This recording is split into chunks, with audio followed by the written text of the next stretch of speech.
Well, guys, we're about as devoid as Hollywood on ideas, so let's talk shit about some movies that everyone else loves but we hate.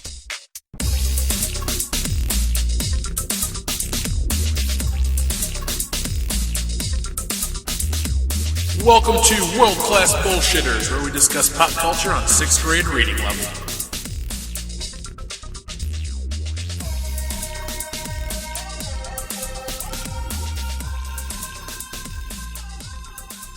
Welcome to an experimental episode of World Class Bullshitters. I am your host, Jeff Hicks, and with me is Dion Green. Baby.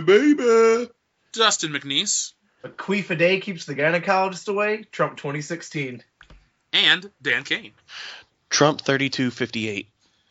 At least you're on an even-numbered year this time. That's right.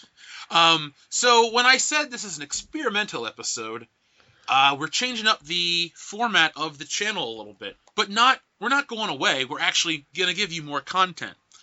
We have decided that you love World Class Bullshitters and all of our great personalities, so we're going to start uploading videos every day of the week. Dustin, would you like to give them the schedule, or would you like me to? Yeah, I can run through it if you don't mind. Go ahead. So every Monday, you're going to get Marvel Movie Mondays. Now, what we're going to do is, starting in a few weeks when this actually launches, is each week we're going to watch a Marvel Cinematic Universe film, and we're going to go in order. So each week, we're going to start with Iron Man, and then the next week we're going to go to the next, and we're going to do that once a week, every week, just covering in order, so you guys can watch it with us throughout the week, and then we'll come together Mondays and talk about it. On Tuesdays, there's a new wrestling show called Ring Rust. Now, this is going to be Jeff and Dan's baby. They're going to cover Attitude Era stuff, current pay-per-views. If it's wrestling, they're covering it. I'll treat it better than my normal baby. On Wednesday, we're going to do retro gaming. We're going to talk about the classics, the Super Nintendos, the Segas, all that sort of thing. Thursday, of course, we're going to keep the traditional World Class Bullshitters episode, so you're going to get your hour and a half to 2 hours of us all being assholes. Friday is Friday Film Fest, another alliteration because we're lazy at coming up with titles. We're going to talk about anything and everything cinema. Saturday is Saturday SJWarfare. We're going to be covering the current controversies dealing with the ridiculous Hollywood and put our spin on it. And then Sunday is Sunday Funday. It rhymes, it's catchy, and we just talk about anything and everything that's not covered on any other of our shows. And this week you're going to get a small taste of everything we just talked about. So strap in for some good entertainment, but don't wear a strap on unless you're Dion. Because at the end of the day, variety is the spice of life. So let's start with a small little taste of Marvel Movie Mondays. Dustin, you had a recommendation. Yeah, so I know when this officially launches, like I said, we're going to go in order starting with the beginning, but I figured it's going to be about 13 or 14 weeks before we get to this film, so why not talk about it now to give a taste? Age of Ultron. We've all seen it. Some of us have seen it pretty recently. Let's just talk about generally thoughts, impressions, and that sort of thing. I think it's a really good movie, not as good as the first Avengers, because let's say I give the first Avengers like a 9, I give Age of Ultron like an 8. It was really good, well acted. It shows you that when you put good actors in a film, like Robert Downey Jr. and Chris Evans, you're getting to make an absurd scenario believable and entertaining. And don't forget about James Spader. He has an awesome voice, fantastic mannerisms, and I think he did a really good job at emulating the dark side of Tony Stark. He was excellent, especially that scene where he cut off Ulysses S. Claw's arm, and he didn't even realize what he was doing. It was cool to see a robot become sentient. He essentially started as a child, and just you watched him grow into this menacing, evil adult. Hey guys, Dan and Dion, what'd you think? I loved it. I mean, I really like it. Obviously, there are a few tidbits that bothered me. I didn't like how they shoehorned in the damsel in distress bit, and then Ultron. Where? I don't have anyone to talk to. I'm like, I don't care that you don't have anyone to talk to. You're a fucking homicidal robot, man. Just be the homicidal robot. But Is that I love really how a problem, though? I think so. I mean, it's for me.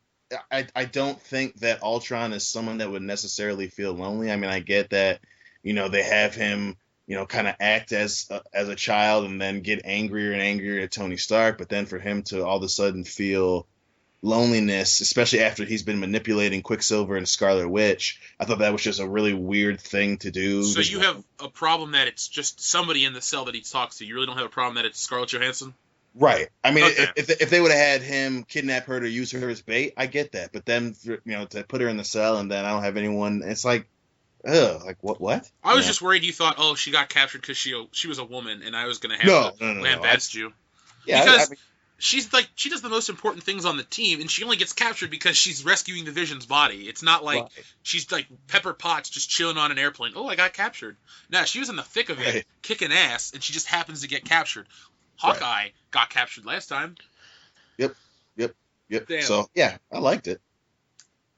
Well, can I counter something that Dion said really quick? Of course, that's what we're here Why for. wouldn't Ultron feel lonely if he's essentially robotic Tony Stark? I got to believe deep down that underneath all of his little quips and witticisms, like Tony Stark, one, feels the weight of the world literally on his shoulders because he has to protect it, but two, just lonely and isolated because, coming from the comics, he's an alcoholic, so he always knows the right thing to say, but I imagine deep down he just feels alone. And why wouldn't Ultron, who's that part of Tony brought to life, why wouldn't he have that characteristic?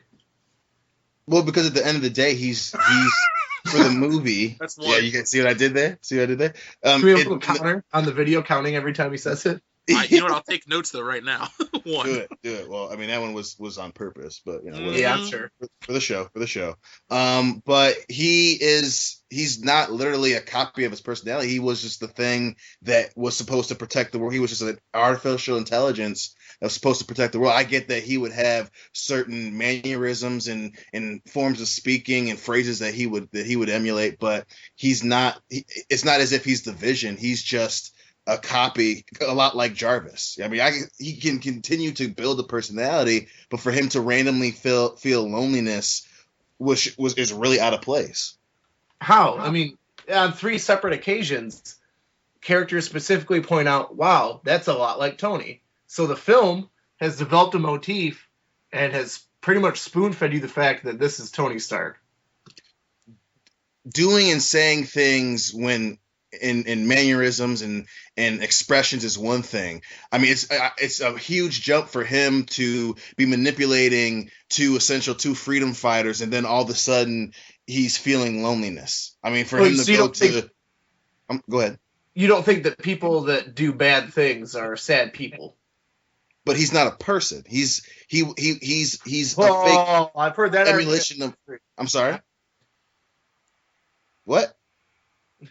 Other groups of sentient beings have been labeled not humans, and that wasn't nice. Well, well, he wants to be a human so bad that he's trying to create a flesh and blood body. Right, and I get that part, but again, he's just created to protect things. He's an artificial intelligence. Even like I said, I understand that him going after Jarvis or whatever is part of the dark side of his programming, but he's not gonna randomly learn how to feel loneliness. Dion, at the end of the day, all joking aside, is Ultron a tragic character? Is Age of Ultron a tragedy? Yeah. The fact that he was created as a guardian, and then turns into this maniacal, I'm just gonna kill everyone. Definitely, I'd say that he's a tragic character. Dustin?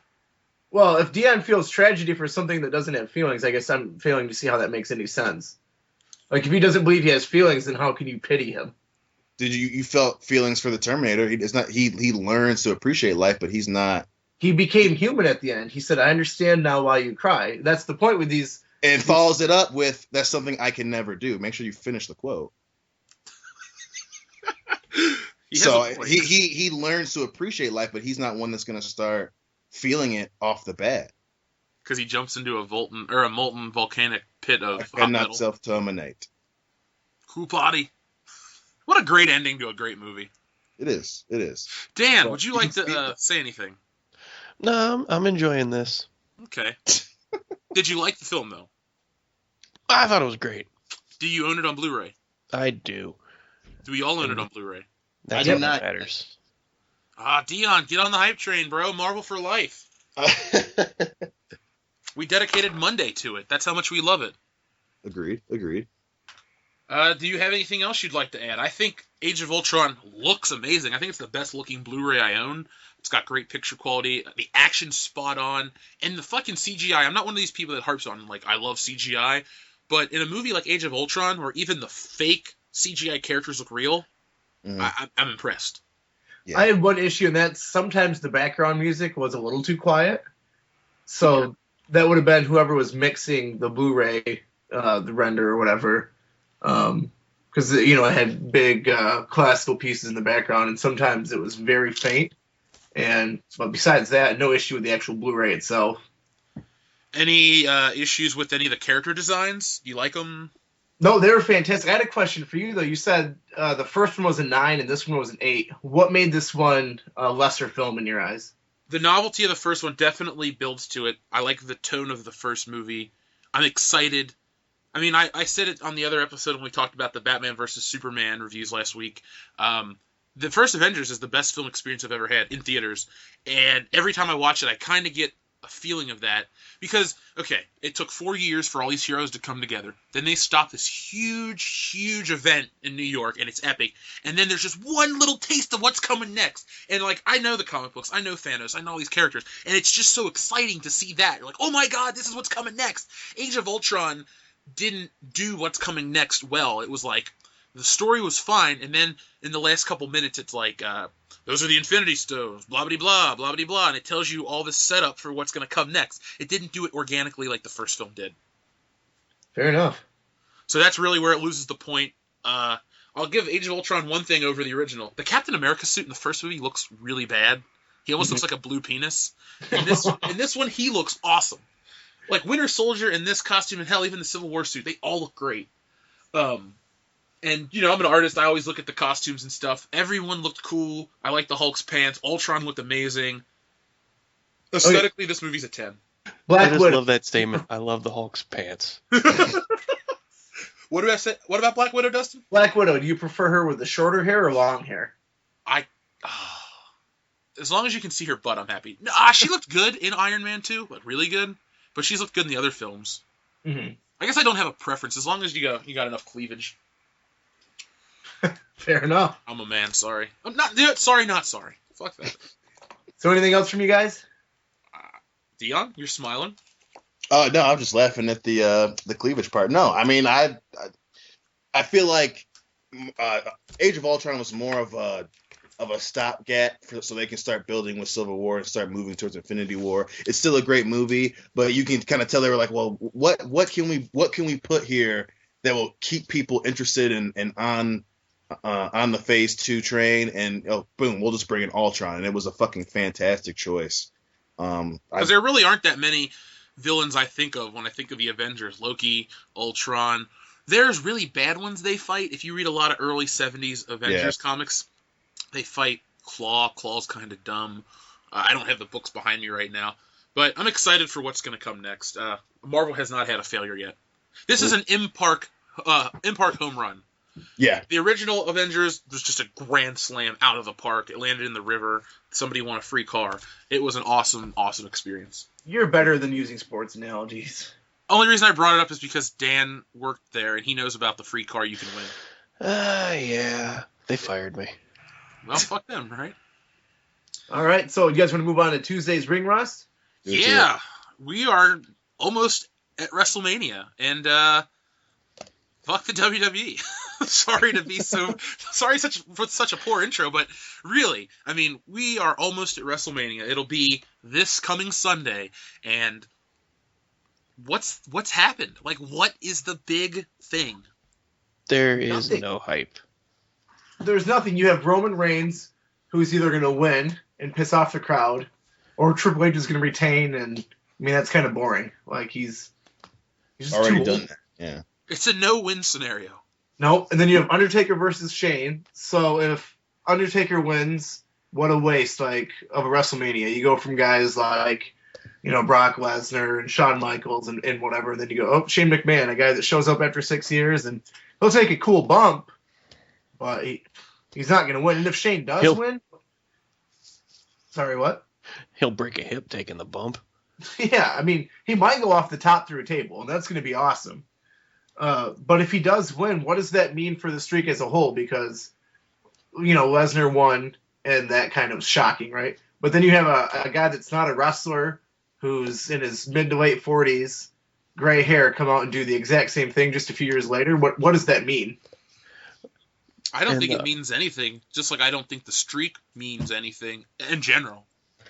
Because, if wrestling was a real sport, the streak would have been important. Would matter, but everyone that watches wrestling knows that it's not. It's predetermined.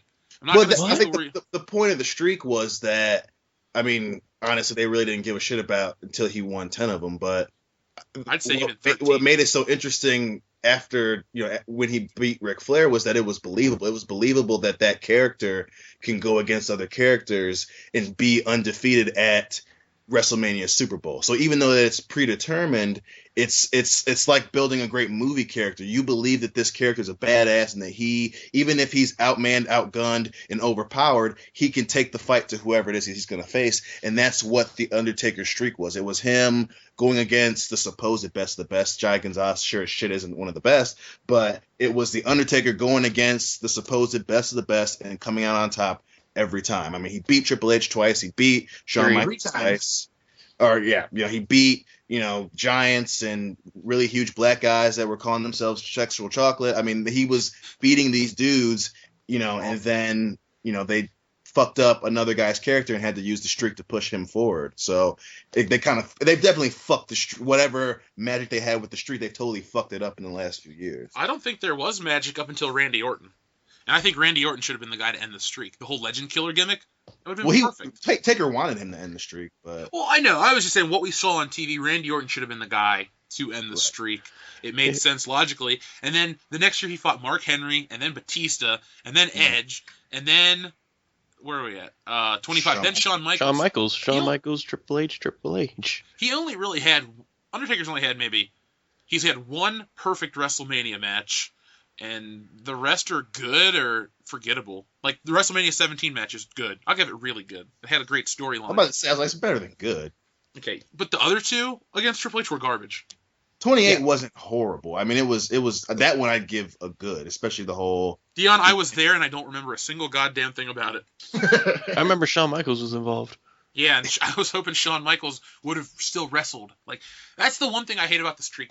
Dustin, you and I were there at WrestleMania 26. How disappointing was it when Undertaker beat Shawn Michaels? Yeah, actually, it was actually hard to watch the crowd around us cheering that Undertaker won, because they go, okay, you guys value a streak, which, hey, I like the streak too, but you value that over Shawn Michaels' career? Like, that's fucking retarded. Yeah, we don't have a guy that can come out each week and be entertaining.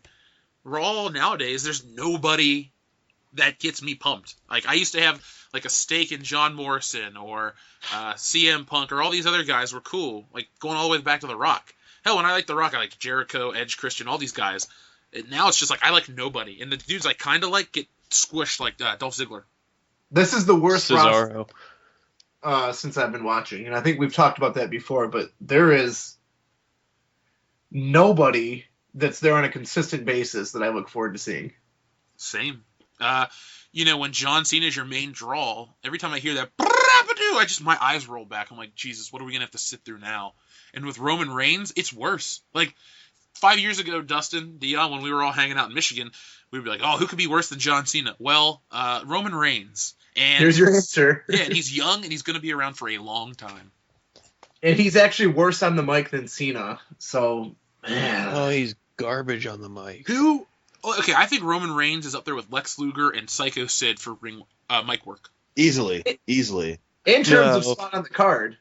Don't put him with Psycho Sid. At least when Psycho Sid fucked up, it was entertaining. Yeah, you're not half the man that I am, and I have half the money you do. I have half the praise. I don't know shit. Roman Reigns could be funny if he just accepted the fact that he's not. If he stopped caring. Okay, Dustin, you said about the spot on the card. Where do you think Roman Reigns deserves to be?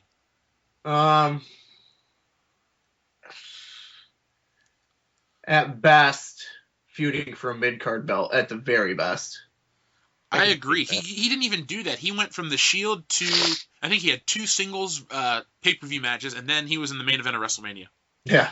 Who else has had a push like that? and that's Brock what pissed me Lesnar. off. Someone said that too. I can't remember who it was. It might have been The Rock, but he was saying like, at this point in his career, he's won the Royal Rumble, he's won the WWE title 2 times, and he's been a tag team champion. And I'm just like that, but that makes no. How can a guy who's done all that be this fucking boring? You just proved that this guy is shit. And the fact that they're going to put him in 2 main events at WrestleMania when clearly the first time they had to change the fucking main event because it was so bad, well, we'll just try it again next year. It's like, this is the WWE, but they keep putting all their chips in one fucking basket and then are surprised when people are like, I don't fucking want this. And let's look at The Rock real quick. You brought him up. He debuted in 96, and by 99, he was in the main event of WrestleMania. So it took 2 years and 2 months. Or 2 years and like 5 months. But within that time, he did so much. I mean, Right. It didn't work in the beginning when he was Rocky Maivia, the face. They booed him, so he joined the Nation of Domination. And then he became face and won the title and switched to heel that night. And he stayed heel for the next year, essentially. Do something like that with Roman Reigns, because when The Rock made it to the top, not only did he make it to the top, he rivaled and surpassed Stone Cold. Roman Reigns didn't rise above and surpass John Cena or even guys like Dean Ambrose and Seth Rollins. Nobody really wants Roman Reigns. Roman Reigns Well, I needs think, to turn heel. Well, I don't even think he has to turn heel. I think he has to fucking earn it. You being in a faction where you got outshined by the 2 other guys, but you somehow get the push, that's so, it feels so inorganic. Like, it made sense that Seth Rollins, wins Money in the Bank and then goes on to WrestleMania, because the dude is, for me at least, entertaining. Fucking Dean Ambrose is at least got some kind of character that some people can fucking relate to. I mean, the dude is crazy and he fucking takes crazy bumps or whatever, but Roman hasn't done a fucking thing. I mean, even when he wins the Rumble, The Rock has to come out and save him. It's like the dude hasn't earned a fucking thing. And he couldn't save him. The crowd booed The Rock. Yeah, I mean, you can see on his face, like, yeah, this was a horrible fucking idea. He's like, why? I'm not even related to this motherfucker. What am I doing? Yeah. And I actually Both booed brothers The and Rock. shit. Good point to solve the problem is to turn him heel. I mean, if he's going to earn it, make him go heel, make him do interesting things with the faces, and then give him the big one. Don't just, I mean, what else can you do to save him at this point? He's already getting booed out of the building half the time. Might as well have him embrace it. Yes. That's what The Rock did. Like Jeff pointed out, it wasn't working at the beginning of his career. They booed him. So what did he do? He joined a heel faction. And from what I didn't really watch a lot of Nation of Domination stuff, but he was talking some shit back then, and it caught on. That's where all of his catchphrases came from. I mean, Roman Reigns would be a perfect heel. Face would win the match. He could just run in, spear the shit out of him, and leave and get booed for it, and it would work. He has the look of a guy that could beat your ass, but then you hear him talking. He's talking about suffering succotash and, Tater Tater tots. tots. Oh my god. Yeah. Like, Roman Reigns isn't a guy that you'd want to have a beer with, because you'd have that beer and then he'd start showing you his, like, Magic the Gathering card collection or something. He's just stupid. So if you guys could replace him in the main event for this year, who would you have face Triple H? Do they have to be not injured? Yeah, they have to be someone who's actually in the company and actively competing right now. Dean Ambrose. Yeah, I'm going to go with Dean Ambrose, too. Or, if they would have built it up properly, it could have been Dolph Ziggler, because I was gonna. I mean, especially Dolph after, Ziggler would have been a good pick. I would have just rode the train of him when he beat him at Survivor Series by himself. I mean, that's what I would have used and had him beat Triple H at WrestleMania. Either him or Kevin Owens. do you just remember, though, when storylines would go longer than 5 weeks? Oh my god, what the fuck? That's another problem, dude. That's a whole other. We'll use bag The Rock shit. and Stone Cold. That storyline feud went on from 1997 to 2003. Yeah. And Yeah. it never was old because they didn't face off each week. They kind of went their own paths, but then they would, kind of cross paths, and they weren't like, hey, we're friends now. No, they would kick each other's ass when need be. Yeah. They'd also know when Triple H was a bigger threat, so they'd team up. There'd be a tag team match. They'd win, and then right after the match, Stone Cold would stunner The Rock, and everybody would be like, yeah, this is awesome. Yeah, that always pissed me off. Why didn't The Rock get the last laugh? Well, he did, I guess, because, He did a few times. He's rich now, I guess. But. And he's a trooper. He always did what was best for everyone else. And his neck works. He did have a man breast reduction surgery, though, in the 90s, so. If I can afford it, I'd do the same thing. Gynoclamastia? I think there's a commercial here on TV that talks about that, and every time I hear it, I think of The Rock in his black tracksuit with his little nipple bandages. Speaking of which, there's a billboard in my town right now for a doctor's office, and just the big 3 words on the sign are vaginal infections stink. Ew. I never want to have sex with anyone from your town. Just put it out there. It would just be gross. Beef curtains and bleached assholes. That's Next. I don't think they can afford the beach assholes though. They use Clorox. Yeah, they just gotta get a cotton swab. So It burns because it's love. anything else for ring rust? I'll just say this. I've been to the last 10 WrestleManias. This will be my 11th. I have never been so not excited for a wrestling event ever.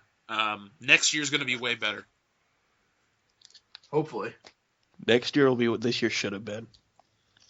Yeah, I mean, they need Seth Rollins. They need Orton. It'll be cool to see if The Rock comes back. Like, why is he going to be at this WrestleMania? To cut a promo?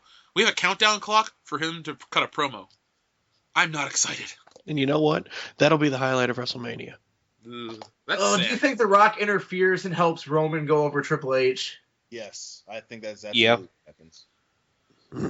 Oh, and the only way I could Roman like that can't if do it, he cannot do it on his own. He cannot do anything on his own. I'll tell you this now on air. If The Rock does that, I'm gonna boo The Rock. I'm just gonna tell you right now. I'm gonna boo him, and then if he fights Roman Reigns next year, I'll cheer him. But Do it twice as loud for me because, man, that's going to suck and make me hate him. I'll find him after the show and tell him what a fan I was and tell him how he broke my heart and like throw a beer at him.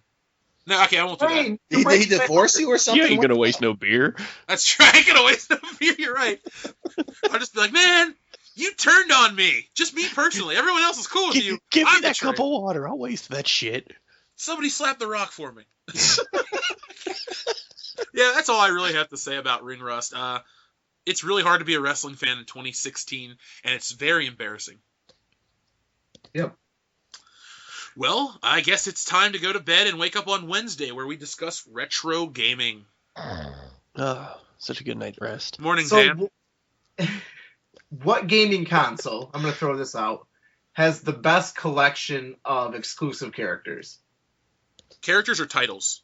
I'm going to say characters. You know, for Nintendo, we have Mario and Pokemon. For Sega, we had Sonic. For Xbox, there's Master Chief. Like, what do you guys think if you could only use characters from one franchise or system or whatever? What would it be? Nintendo. And if you say Nintendo. otherwise, I think you're in denial. Nintendo all the way. Dion? Well, I mean, I'd say PlayStation, but Nintendo has some of the best characters. But Yeah, I mean, if we're talking exclusive titles now, PlayStation's had just as many good exclusive titles. right, But I but they mean- don't have all the best like lineage of good characters. Yeah, like Super Mario has put out, let's say, 85% good games. Right. Yep. Crash Bandicoot's dead.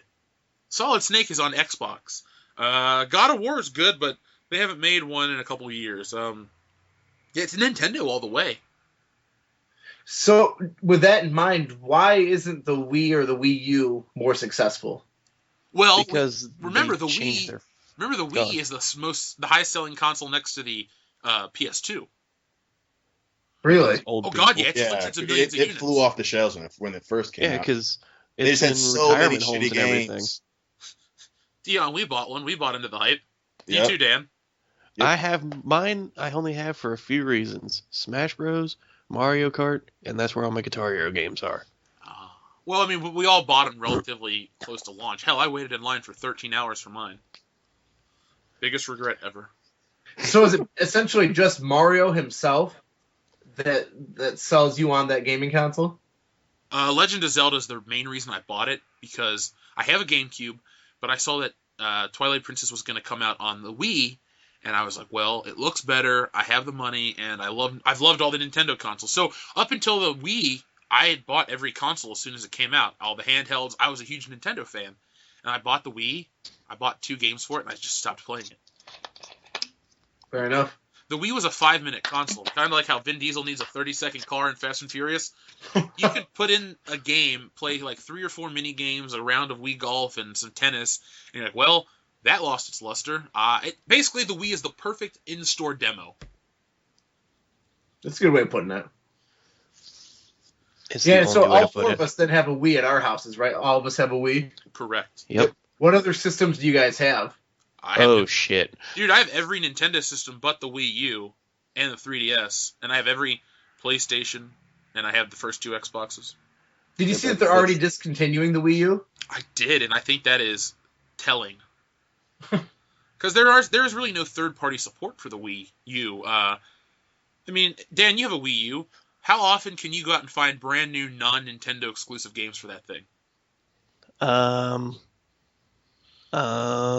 See? I think the last non-Nintendo game to come out on it was Call of Duty Ghosts. Isn't that? And that's at least a year and a half old. Yeah, that's like 2014, right? Yeah. Sheesh. I know there's Batman Arkham City, not Arkham Asylum or any of the other ones. They had a good zombie game on it. It was good because it was first person and you had to move around and shit, but that's getting re-released on the PS4 and it'll be better. So you can't even include that. Nope. It's literally just called Zombie, but minus the U. It's ZOMBI. Do you guys remember when Nintendo was the be-all, end-all of video games? Yeah, man. Nintendo 64. Boom. Had one of those. Dustin, what's your favorite console of all time? Favorite console of all time might be my PS2, because you could do PS1 games on it still, and that's when the wrestling games were consistently incredible every year. And it's when I was really growing up as a gamer, so I got, Grand Theft Auto 3, Vice City, San Andreas, my favorite trilogy of games. So, I mean, hands down, PS2. PS2 is always in the discussion of my favorite consoles. I gotta go N64, maybe Xbox 360, then PS2. Because the Xbox 360 changed how I played games. I really was into the online. I had, I think I counted with you, Dan, when I still had a 360. I think we each had 55 or 60 actual physical games that we bought. We played online all the time. I made friends through Xbox 360. But I loved the PS2. I'm with you, Dustin. Great trilogy of games, GTA, awesome wrestling games, fun exclusives, great controller. Yeah. Well, it was so intuitive to the shape of your hand, and that's what Xbox lacked. It was always way bigger and more bulky and rounder, whereas the PS2 just felt right. The Xbox controller was called the Duke. Dion, stop staring into the camera and talk. Talk about video games. Your favorite thing to do besides take care of your baby and bang your wife, or drink with me. That's a very fair assessment of me, my friend. I mean, I love N64. I mean, I didn't have one, but going over to my friends and playing them, but obviously if I had to pick a top 3, it'd be the PlayStation 1, 2, 3, to be honest. PlayStation 1 barely beats N64, but I mean, I have so many great memories. I mean, I remember when I got to college, I think I had almost 80 games that I bought, from PlayStation 1 that I ended up selling. But I mean, I have so many great memories. Mega Man 8, the Mega Man X games were fucking fantastic. Crash Bandicoot Racing, Crash Bandicoot Racing. I fucking Tekken. I fucking love the Tekken games, and they were by far the best that they ever were when they were on PlayStation 1. I mean, I love the PlayStation 1. PlayStation 2, barely is beaten by the PlayStation 3. So many great games. So many bad games that were still pretty fucking good on the PlayStation. I mean, there was almost nothing that the PS2 couldn't do. Well, even if they had a shitty game, it was still entertaining. And then PlayStation 3, God of War 3 is the reason why I love it more than the PlayStation 2. It looked amazing. It was a great fucking game. That's when I got into online gaming, really, was the PlayStation 3. So many times where even you guys would come down and we were doing something on the PlayStation 3. That's another reason. It was my college system. I mean, I love the PlayStation. I'm a PlayStation guy for sure. How much porn have you watched on the PlayStation 3? So much porn. When they came out with that study that more people watch porn on PlayStation, I was like, my name has to be in the top fucking 100. You saw that. You saw that and went, "You're welcome. It's all me." Yeah, you're welcome, PlayStation. Pornhub all day. So now we're all PS4 gamers, which it's bizarre that we all were. Well, besides you, Dion, we were all different console people last gen. Well, Dustin, you had both, right? Yeah, I started with an Xbox 360. It died once, fixed it, died twice, fixed it, gave it to my siblings, bought a PS3, and have stuck with Sony since. Yeah, that Red Ring of Death shit. Oh, man, that was talk about Fucking disappointment. I went through 3 Xboxes. I only paid Remember for 2. when you wrapped it? You had to wrap it in a towel or whatever and leave it on until it overheated and It resoldered you itself. telling me that story, I was like, I wanted Gears of War really bad, but I was like, this is why I'm not gonna buy a fucking Xbox 360. I fucking loved Gears of War. Yeah, that whole trilogy. Oh man, GTA I like more. Well, I don't even really like 3 as much. I used to play a lot of it, but it's one of those things where the things that came after has really tainted the original ones for me, because it's like, well, I can't swim, I can't do this, why even play the old one? But Right. The Gears of War franchise was just awesome. Number 2 was the best, I think. My favorite shooter of all time is. I remember the first time I saw it, I was at your place, Jeff, and you were like, "Did you ever see this game, Gears 2?" And we played the level where we're in the fucking worm's stomach, and I went, "Yeah, I'm buying all of these games right now. Let's go." And dude, when 3 came out, you, me, Joel, and Douche Canoe, we all played the shit out of that online together. We fucking tore that game apart. Joel, if you're listening, I've always had fun hanging out with you, but my God, you played way too much Horde mode. Oh, just too fucking much. You're like, hey, let's play Horde. I'm like, dude, you have about 60 other games to play. I remember the one time me and Joel played Horde mode. We were with Douche Canoe and 2 random people, and it goes to 50 levels, and we were on level 49, and everybody kept dying, and Joel kept yelling into the mic, "Don't you fucking dare leave, you assholes." Before we switch to our best topic of the week, World Class Bullshitters, do you guys have a favorite video game? Just single game that tops everything for you? Oh. Grand Theft Auto 5. Excellent game, love it. Why is it the best to you? The online. You get to do everything you can do in Grand Theft Auto 5, but with real people populating the world. And there's nothing I love more than when there's a group of people that park their cars in a circle and they're all comparing their cars, and I'll just sneak up and fire a rocket in between and just blow everyone's shit up and then drive off. Then they're all calling me names. Am I speeding off? And then the next half hour is them just chasing me, trying to get back at me. Love it. So you're essentially the Joker in your game. Oh, absolutely. And I've never had a game where I get to do that to real people. So I get to be a real asshole troll and get away with it. Fuck yeah. Dion, you're smiling like I am. What's your favorite game of all time? All time, man. Fuck. I'd have to go with Batman Arkham City. I love that game so much. I mean, it improved on an already amazing game, Batman Arkham Asylum. The music is fantastic. It looks amazing. You know, as far as free world, it was fun. Never had a dull moment. The storyline is amazing. So many smaller missions. I mean, they even put in, I think, 250 fucking trophies. It's like I'm to this day convinced it was them saying, you know what, fuck you. You will never finish this goddamn game. Even the DLC finished that was game. amazing. You could play as Robin. You could do the different fighting levels as Batman, Red Robin, or Nightwing. It was I fucking love that game. Why was it Red Robin. Yum. Why was it better than Arkham Knight? Because I thought Arkham Knight was the best one.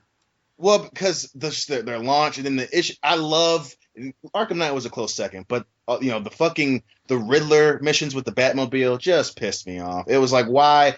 The Riddler's a skinny fucking accountant. How is he building these fucking mazes under Gotham City? It's just that, and I died so many fucking times. It just pisses me off just thinking about it. Yeah, I had that trouble too when I was trying to save Catwoman in the catacombs. Yep. Here's my problem though with the Arkham. This isn't knocking Arkham City. I think it's a great game, but I don't like the art style. Everything's too bulky and dark and like over rendered. You know, Batman's costume makes sense because he's wearing a suit of armor, but everything else is just overly done, like design wise.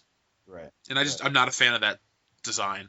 Well, you know me. I don't pay that much attention to that part. You should. Should, God damn it. Dan, game favorite yours is what? I'm sticking classic because it's the first game that I ever played, and I'm going Super Mario World. Oh, what a fantastic game. I still go back and play that game continuously, except I don't have my Super Nintendo version anymore. Yeah, I don't know where that went. Some asshole probably lost it or something. So I'll just have to live with playing it either on my Game Boy Advance, the Wii, the Wii U, the re-release that I bought on the Wii, all that other stuff. I have it like 4 different times. Have you guys ever gotten into emulations and ROMs? I am not, because I need a better computer for that. And I'm always pretty weary of viruses and shit, so I try to stay away from that. Oh, I've been doing it for years. You really don't have to worry about viruses because I don't torrent anything. These websites just host .rar files, RAR files. And I have a pretty big collection, but they're all the games I own physical copies of, so it's, I guess, cool to do that. I don't know. But I'll end with my favorite game of all time is GoldenEye. I love James Bond, love GoldenEye. I probably put next to San Andreas. I've played that game longer than any other game, and I can still go back almost 20 years later, and I'm still entertained. Best movie adaptation of a game, or game adaptation of a film. Great soundtrack, great action, great multiplayer. Never play multiplayer with them. Why is that, Dan? Because you'll never spawn. I am too good at that game. When I didn't have a lot of people that wanted to come over and play it as a kid, I would just learn all the maps. And so then when I would play it with people, I would be like, oh, I know where you are on your dot. I know exactly how to get there. Boom. Fucking screen watcher. Don't even have to screen watch, dude. I can tell if you're above me or below me. And like in certain levels, if you're above me, there's only one room you can be in. So I figure, well, he's in the bathroom of the facility. Like, right. You're fucking done. So that's my game. I could play it today and still be entertained. It's a good choice, man.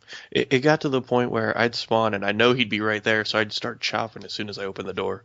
Odd job, motherfucker. No, never play as Odd Job. Good, you learned the rules. Well, that has been Retro Gaming Wednesdays, even though we talked about... Well, technically, I guess the Xbox 360 is not current, so you could make a retarded argument that it is retro, even though the only thing that wasn't, like, retro was GTA 5, really.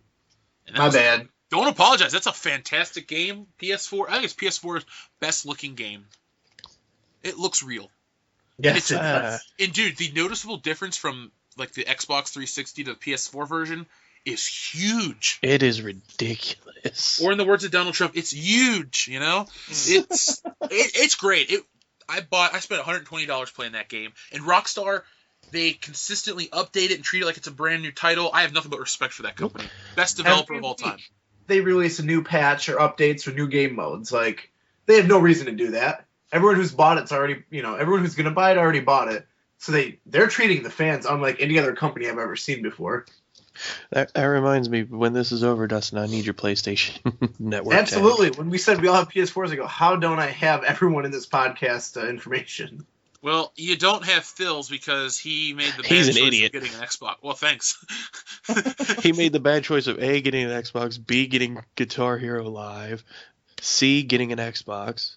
I thought you were going to say C, getting diabetes. His D whole is for life diabetes. Just a litany of bad choices. We should at least have one Phil joke every Retro Gaming Wednesdays. It amazes me that he doesn't listen to the ones he's that not on. He's not on. And then, I'm like, we're clearly trying to bait you, motherfucker. Take it. Nope, he only wants to hear what he had to say. Which is funny because he never says anything. That's true. Well, I guess it's time to move on to Thursday. So, welcome to World Class Bullshitters, where we discuss pop culture on a 6th grade reading level. I'm your host, Jeff Hicks, and with me is Dion Green. I am still here, America. Dan Kane. Baby. And Dustin McNeese. When I'm watching porn and I have to poop, I gravitate towards plug videos. Trump 2016. Oh, man. I feel that way when I have to piss. I'll watch Cytheria. So if you are a subscriber or a frequent visitor of our channel and you don't subscribe, please do. You know what World Class Bullshitters is. Every week we pick a topic and we take a shit on it. Systematically. One day when we have a TV show, we're just going to actually line up, find something, poop on it, and then the next guy comes in and poops on it. That's essentially what the World Class Bullshitters television show will be. We do it the best. We'll be on HBO. Oh, God. So if you're a fan of our channel, you know what World Class Bullshitters is all about. Dustin, what do you think we should talk about? Oh, don't put that shit on me. This was your brainchild. That's true. It was my bullshit brainchild. Well, Batman vs. Superman was okay. It wasn't a 0 out of 10. We don't really have a debate for this week because we are going to get deeper into some other topics. And we have plenty of fan mail to guys like Noah R., Straight White Christian Male, Justin B6699, Smith No Mates. All you guys, if you're listening, keep listening because we got all your feedback. But that's coming at the end of this show. You guys are fucking cool, by the way. If you're listening, don't stop. And thanks to a guy named Matthew Gogolin. He likes us on Facebook, maybe Twitter, and the YouTube channel. And he was sending me messages about the DCEU in general. So just people like that, I really appreciate the interaction. It's my favorite part of the show. It's the only reason we do the show. Like that. It is. It's not to feed Joel's ego. I miss Joel. I wish he was here. No, you don't. No, I do. He would have shit on all the gaming choices, like, oh, boo, it's not as good as It's not as good as Halo 3. Atari. Explicitly yelling into his computer. Hey, I like Halo 3. Is that my favorite online shooter ever? That's yes, my favorite Halo game. Dustin, remember all the times we used to play that in college doing homework? Absolutely. That was the highlight of that whole period of time. Joel would be mad that we only spent like 2 minutes talking about Horde mode. Well, that's pretty much all I want to spend playing Horde mode nowadays. Can we make a vow to never bring up things that Joel likes again? Oh, shit. Oh, man, You mean America? So there goes the little 14-year-old Asian trannies. Can't talk about them anymore. Yep. Or the movie Aliens. Pediasure. Depends, diapers. Dentures. Skyline Chili. Oh, we don't need to talk about that. Joel Greens. Well, he hates Walgreens, so we'll talk about that all the time. Oh, okay. Hi, welcome to Joel Greens. May I help you? We Did you should get mention that this advertised. episode is brought to us by Walgreens? Walgreens should advertise for us. Walgreens, where you can buy condoms, drugs, alcohol, and mascara, all in the same shopping trip. All at the same pharmacy. We also carry, what do they carry? OxyContin and all that heavy shit at Walgreens? Oh, yeah. Pretty much. I mean, one woman wearing mom khakis. If you're going to rob a store, rob a Walgreens, because you can steal all the drugs and sell them for huge Oh, Oxys go for so much. Oh. we do not condone we do not condone robberies, but if you're going to do this, go to Walgreens. Yeah, I mean, you want the risk to be worth it. That reminds me of a question I wanted to pose to you guys. Yes. It might get me kicked off the show, so bear that in mind. Okay. Ooh, this better be a good one. If you were going to carry out a mass shooting, where would you do it at to get the most people? I would do it a lot of problems. I would do it in Blood Gulch and Halo 2. Oh, there's the political answer. I don't know. If I was going to take it seriously, I'd be like, well, I don't really have any anger towards a lot of people. I'm not angry either. I'm just curious where you guys think the most dense group of unarmed people would be. Oh, they have to be unarmed? Well, I'm not going to go in there. I'm not going in there, period. Let me clarify that. This is truly hypothetical. The episode where we get banned. I don't know how we can get banned. This is America. We have freedom of speech, right? It's America. What are you going to do? They're watching us, dude. They're watching us. They're watching the recording going, all right, we need extra security here, and here. This is the NSA. We're going to fuck their entire lives up. God damn it, Dustin. I am so sorry. Just as the channel started to get a lot of subscribers. Okay. Dustin has to fuck it up. Fine. Fans, subscribers, why don't you tell us where you would carry one? We are not government agents either, by the way. Yeah, we swear to God, we're not cops. We're not wearing wires. Well, you weren't wearing pants until we started recording, so I believe that statement. Well, if I was going to put a wire anywhere, this is just hypothetical, at my balls. Oh, okay. Because at the end of the day, no one's going. At the end of the day, no one's reaching down there. Hillary's like, did you clean the fridge? No pussy. Oh. Oh. About an hour later, you come into the room. Baby, I cleaned the fridge. That's nice. She goes to sleep. No pussy. Hey, Dion, I have a question for you. Yes, sir. What does your wife refer to her vagina as? Does she use the pussy word? What does she call it? She says she's weird. She actually says vagina a lot. This is vagina? It makes me so uncomfortable. I'm like, oh my God, am I visiting a fucking gynecologist? Like, say something inappropriate. She's like, oh, my vagina. I'm like, God, dude, come on. This is a fucking anatomy and physiology This is a class? family house. It's We don't need to weird, hear man. Like, vagina. she'd be like, oh man. She'd be like, and I'll be like, what are you doing? She'd be like, I'm just itching my vagina. I'm like, God, That are you a sounds fucking bad. robot? Am I having sex with fucking the goddamn android from Alien? Like, God damn it. What about you, Dustin? She uses the pussy word, and that pisses me off. I'd almost rather have her say vagina, because pussy makes me sound like a fool. Uses I would pay the to see pussy Bloom word. say the word pussy. It's not good on the ears. It makes me think that she's a dirty girl, and Well, What would you prefer that she uses? And that was going to be my question to you guys. What do you prefer your lover to call her snatch? I like your snatch is fine with me. Any word, really. Except the words like honeypot or like really like flowery nice words. Like, I don't care. Like, just... I always call Hillary's the land of milk and honey. Why? Does it leak white fluids? Because she's white? I think right before like we first... I don't remember. I don't remember why I came up with it, but it just was funny to me, and it's still funny. Land of milk and honey.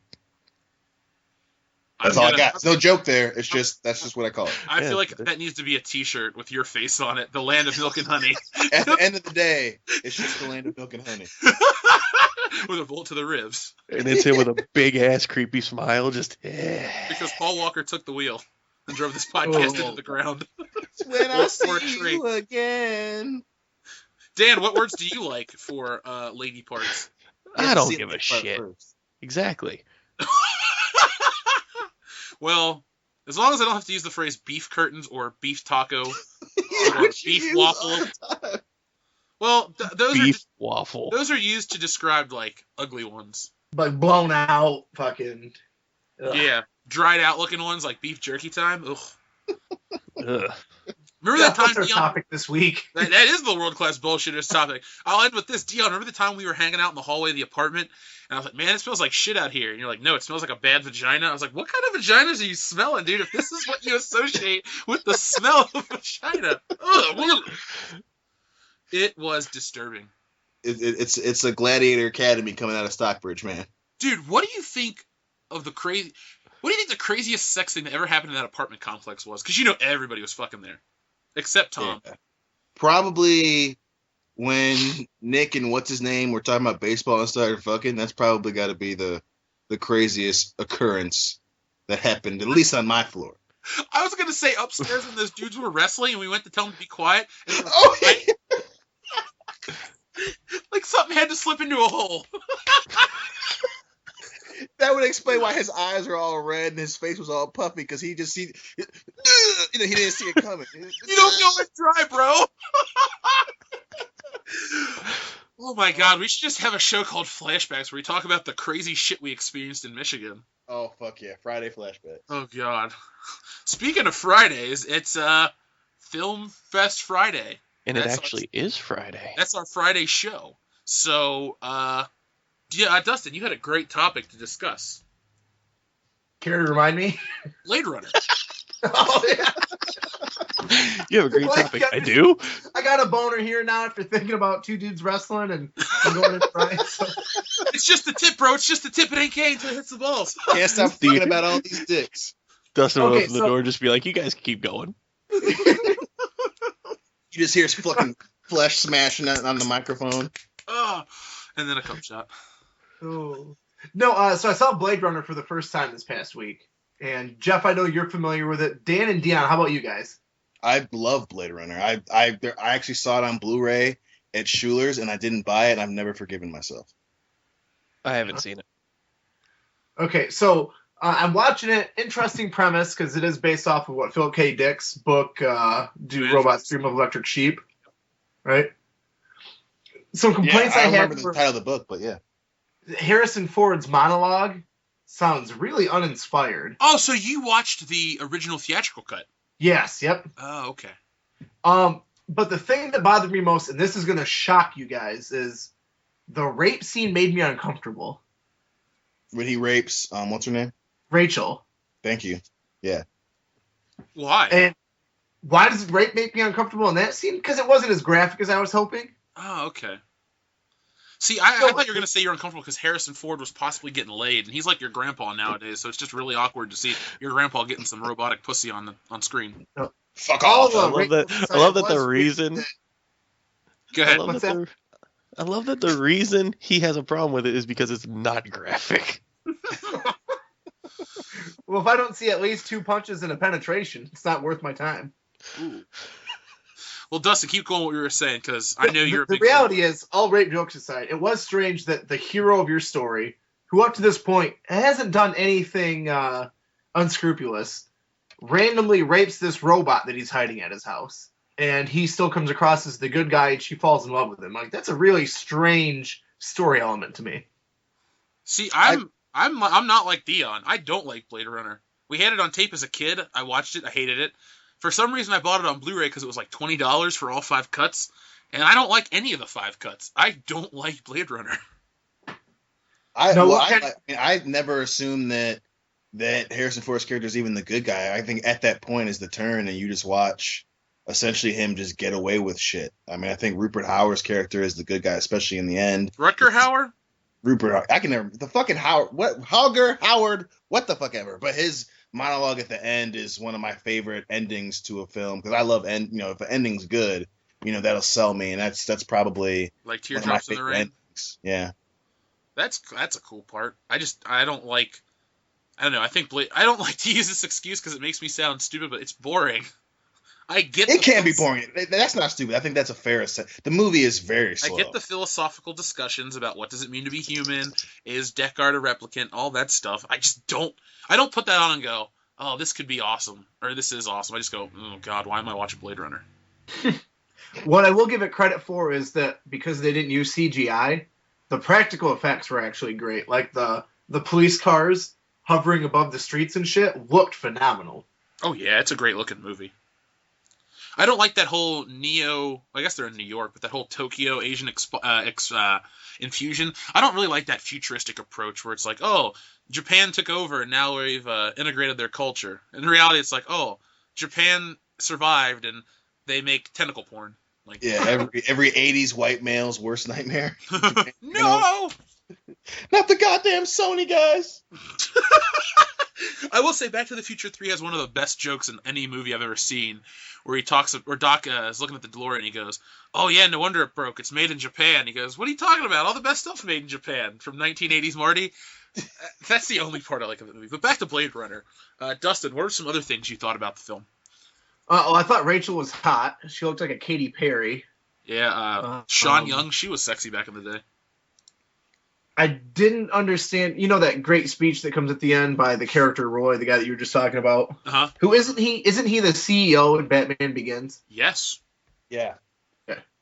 I didn't understand why all of a sudden, after going on this crazy hunt, trying to kill Deckard or whatever, he just randomly turns face and then shuts off, even though he had another 2 years on his battery. I see. Those are questions I have with that movie too. But if you question Blade Runner, it's like questioning Empire Strikes Back. You don't do that. Don't say that. It's this hallmark of sci-fi. But I don't know. It's atmospheric, but it's ugly. It's not a fun film. No, and it's weird when he's fighting the blonde bitch robot at the end, and her attack moves are all her doing like front handsprings into her putting her snatch on your face, and just a weird fight scene for something that seemed pretty grounded and gritty up until that point. Now remember, if they remake that, she's going to know Kung Fu. She's going to be like Neo. They're just going to, put her in there, and she's going to know everything. And that reminded me of a discussion we had before where if we could have a film remade, what would it be? I would pick Blade Runner. I think it has an interesting premise, but if you improve the pacing, get more variety in your actors, and cut down on the 80s cheesiness, you could have a really good movie. I don't know what I'd have remade. I don't know. I don't think it would hurt if Blade Runner was remade. I wouldn't really see it, but whatever. Dion, what do you think about that statement? I mean, like I said, I like the movie mainly because of the premise. I love futuristic movies, but I mean, there definitely are issues with the storyline for sure. I mean, it's definitely a very confusing one. And then why is her fucking eyes painted the whole goddamn movie? Like, Jesus Christ, fucking wipe it off. But yeah, I if they were to remake Blade Runner, especially with someone that is really good at putting a congruent storyline together, I agree with that wholeheartedly. It'd be a great fucking movie. I think they're making a sequel. Yeah. What? Like, why would you make a sequel to a film that's the way that ends? Not even that it's 34 years old. It's just that it's done. Well, the only thing that I don't like is that it's gonna like pretty much, kind of quell that whole question if Deckard was a replicant or not. So like if he's, because it's gonna be, I guess, did they say it's gonna be like 20 years after or something like that? So he's gonna be an old man, and I liked that question at the end. But if he was a replicant, he would have been dead long before the 20 years. That's what I'm saying. So now we know that for sure that he's human, and I don't like that. I always said I like ambiguous endings on certain things, but not with that. I always been of the mindset, oh, he's a human. Fuck this whole could he be a replicant shit. Because I was reading quotes, because I had to do research on the rape scene, not for masturbation material, but to see if anyone else considered it rape.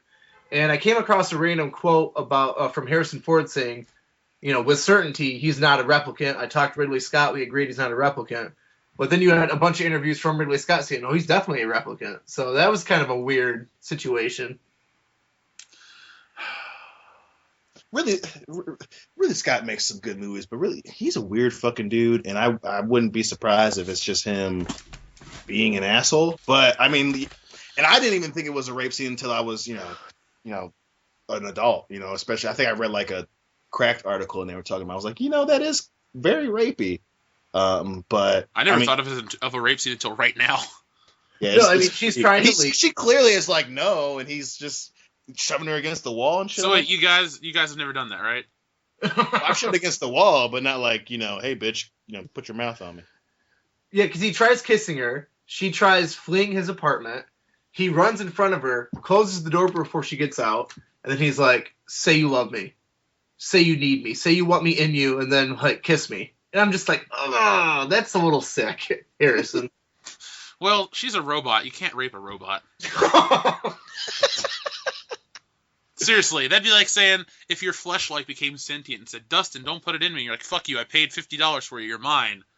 I think I'd have bigger issues than wanting to get off at that point if my vibrator started talking to me. I'd be like, what did I take? I just know that you call it a vibrator, so you put it in you just as much as you go in it. So I mean, hey, we're all one, man, one world. All right, so we're what's all next on the inside, bro? Did you say what's next, Dustin? Yes, I did. I'm ready to move on.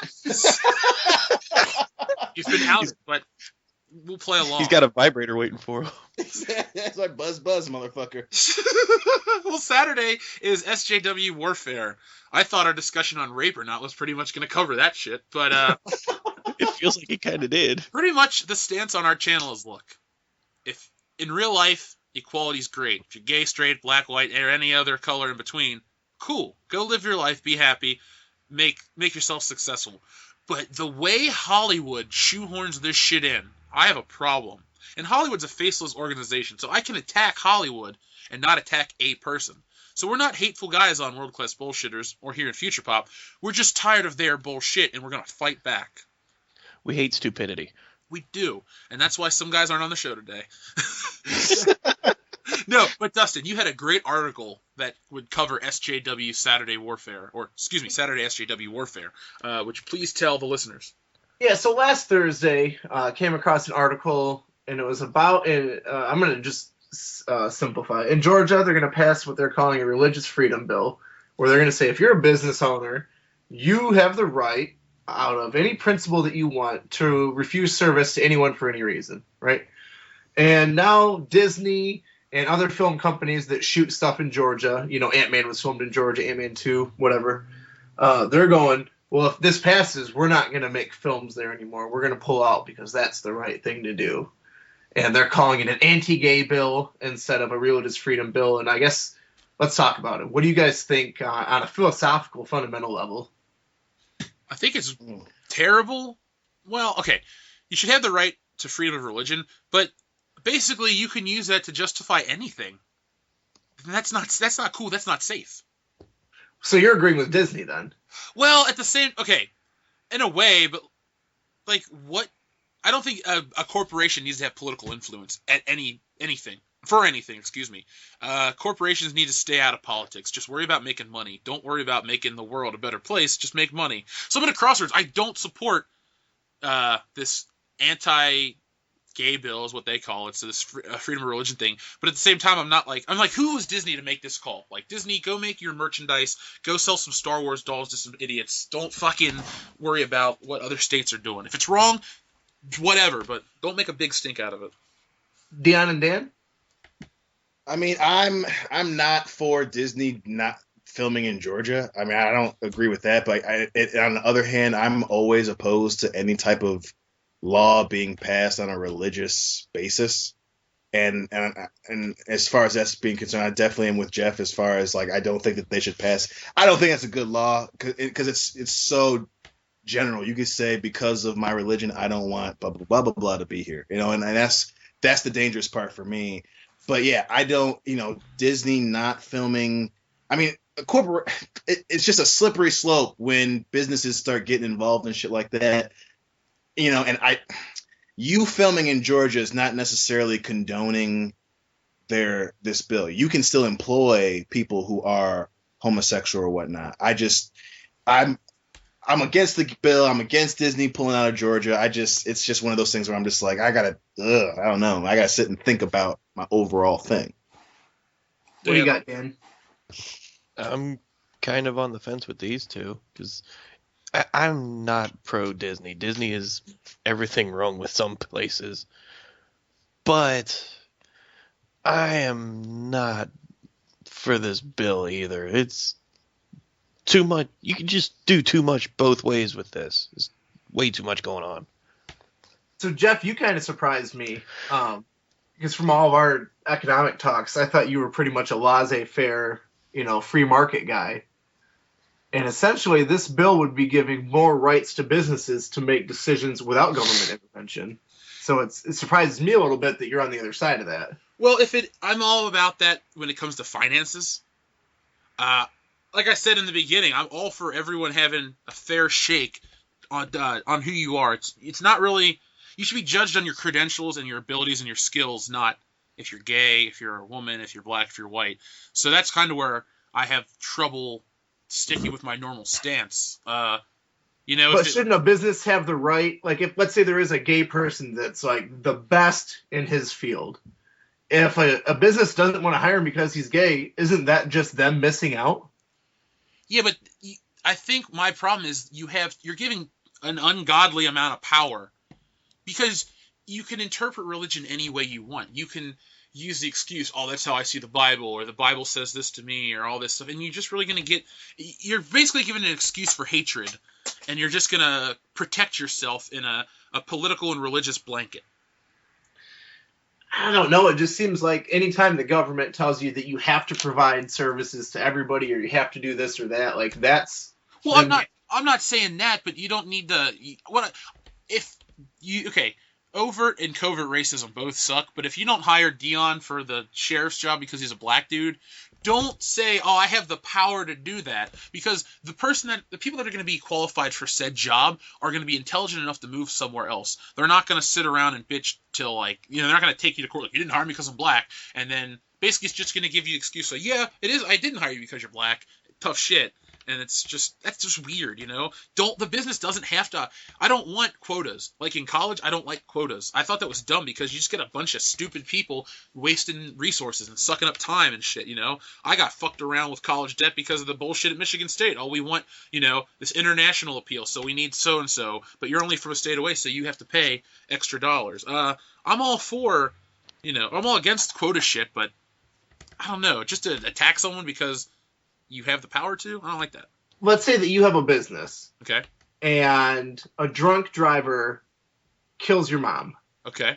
Drunk driver goes to jail, gets out 10 years later, comes to your store.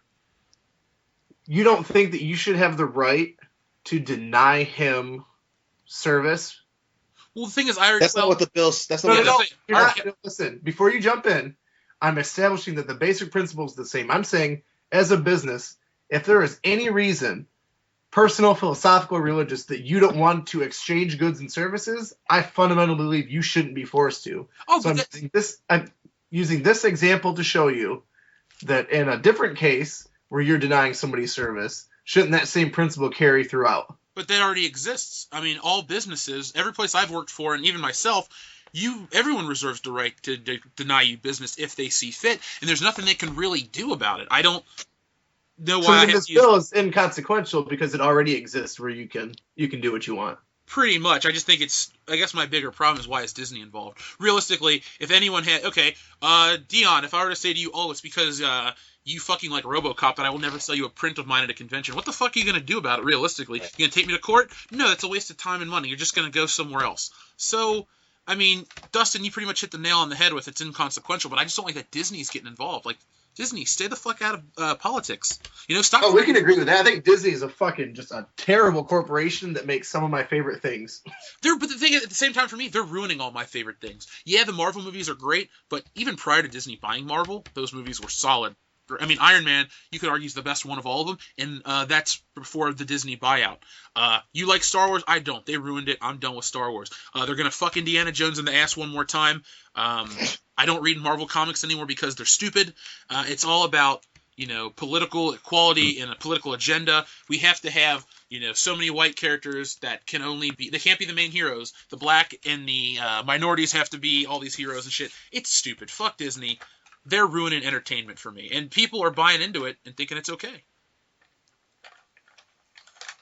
Dan and Dion, I'm waiting for you guys.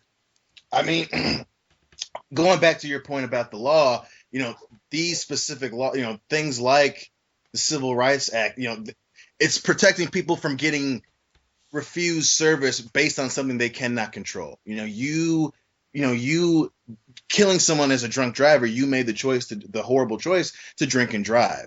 But if you and I, Dustin, go somewhere and they're like, well, you know, we can't serve you guys, and you ask, well, why can't we get any food? It's because you have a black friend. You know, that is something that would, or if I was gay, because you have a gay friend, that's something that's completely different. It's not the same as me getting drunk and killing someone and then going to the restaurant of the mother of the kid that I fucking ran over. Fair enough. So you think people are born gay?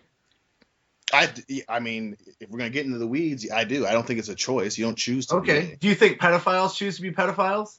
That one is that's a very sketchy subject, actually. I mean, especially in the last few years, you know, reading up on stuff in different articles, I definitely think that there are people that are, you know, born with this. Yeah, born that way. So if I own a shop that sells toys to kids, I shouldn't be able to refuse service to somebody who can't help being who they are.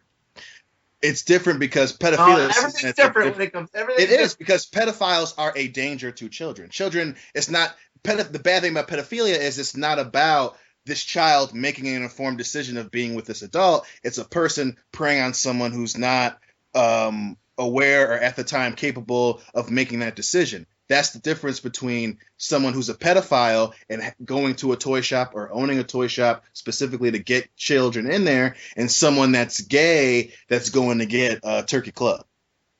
That's where the difference lies, and especially in terms of this bill, you know, people, you know, you wanting to say, I mean, if we're gonna stick with the gay thing, I'm not going to serve you because you're gay.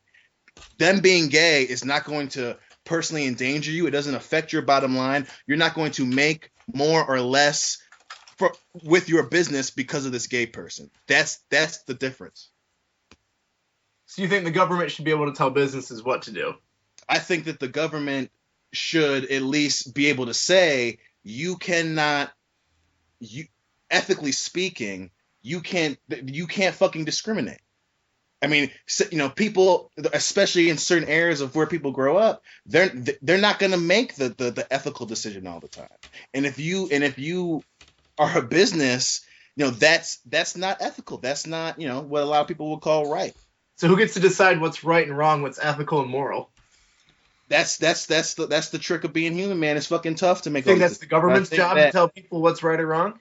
No. Well, I think that, you know, businesses that want to take part in, you know, being protected by the government, having local government protections and all that, you know, yeah. I mean, that's a part of that is the government saying, yeah, you cannot be an asshole sometimes. All right. Sunday Funday. Wow, what a quick change in tone. What a transition. You can say that again. Guys. No, I don't know what to talk about for fun. Batman vs Superman wasn't as bad as I thought. I'm looking forward to going to WrestleMania just to hang out and drink with you guys in a couple days. I mean, you can talk about flashbacks from Michigan. This is a segment that just anything's fair game. Did you watch something cool on Netflix you want to share with people? Did you know, something like that? You should check out *Halt and Catch Fire*. It's a good show. And if you like video games and computers, you'll like it. Oh, I got something we can talk about.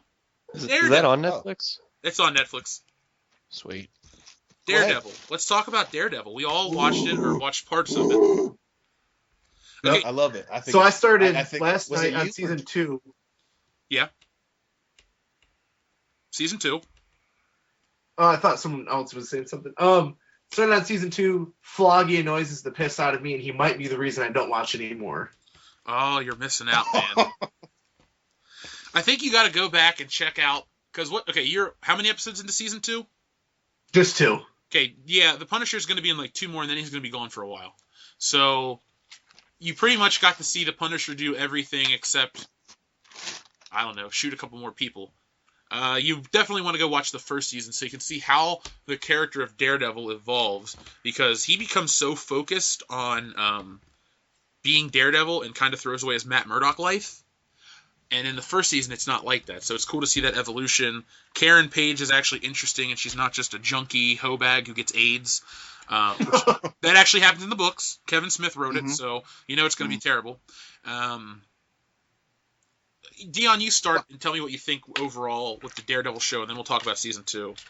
I understand why Foggy would annoy the piss out of you, Justin, but I think that's his role in the show. I think I've always equated Foggy to being the Alfred to Daredevil. You know, he's supposed to be the guy that's in his ear and trying to keep him grounded, because I mean there are multiple times in the comic book where Daredevil kind of goes off the deep end, and especially in this season, you know, Foggy's, you know, like, hey, you have something that's important happening in the real world. You have to fucking pay attention to it.